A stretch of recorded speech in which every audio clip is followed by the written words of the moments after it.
Quand j'étais jeune, je me suis comme mise à faire un cauchemar à répétition.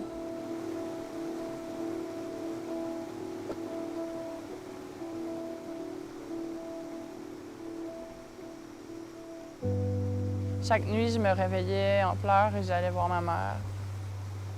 La mémoire que j'en ai, c'est que j'étais dans une bibliothèque. Elle était infinie. Elle était à perte de vue, devant, derrière, en hauteur. Et chaque livre était plus gros que je pouvais même pas en soulever un moi-même. Il était énorme, les livres.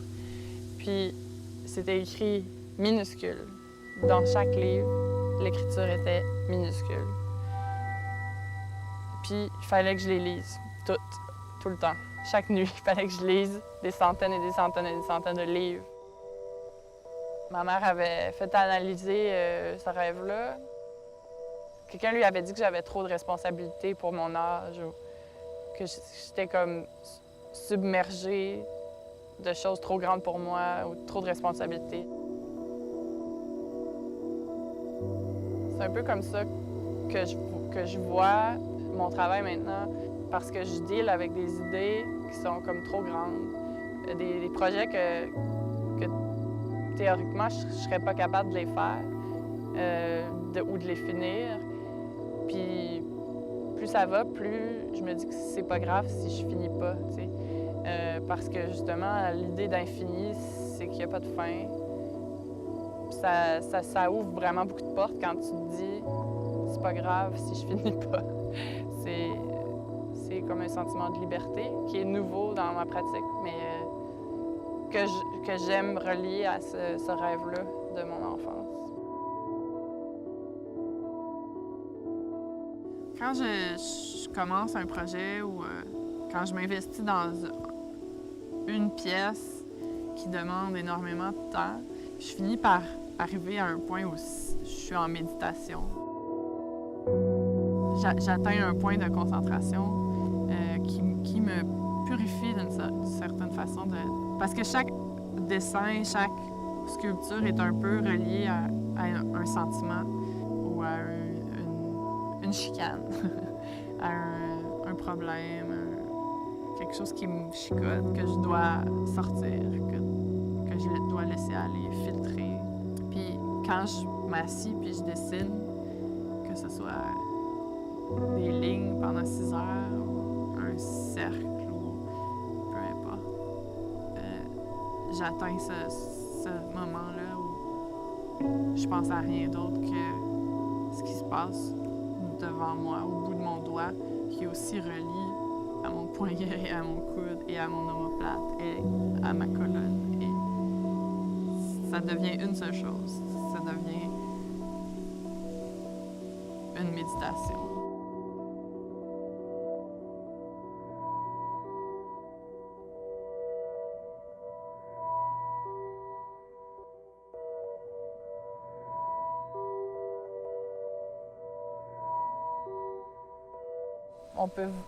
On pourrait dire que j'ai des poids qu'il faut que je sorte de moi. Souvent, j'imagine que c'est comme ça que se crée la balance.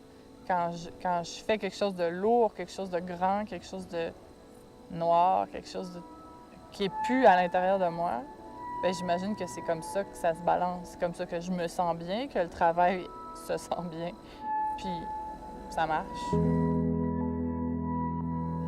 J'ai l'équipement nécessaire pour faire des choses à des moments, puis ça arrive. C'est des accidents, c'est comme des choses que je trouve, des choses que je vois, c'est juste des accidents, des moments, des moments où tu te sens d'une certaine façon. Il faut que dans mon cas, il faut vraiment que je le laisse sortir.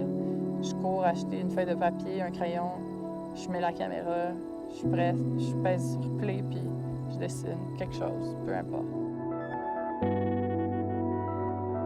J'ai besoin de métamorphoser mon énergie dans négative ou positive, puis le mettre ailleurs, juste comme le métamorphoser le rendre en papier ou le rendre en 3D, n'importe quoi que j'ai envie. Mais c'est super instinctif, c'est pas vraiment réfléchi, même que souvent, c'est après que je suis comme « Wow, ça c'est exactement ce feeling-là ». C'est une nouvelle façon de réfléchir, de filtrer mes émotions, qui est autant personnelle, mais plus honnête. Puis ça me fait me sentir vraiment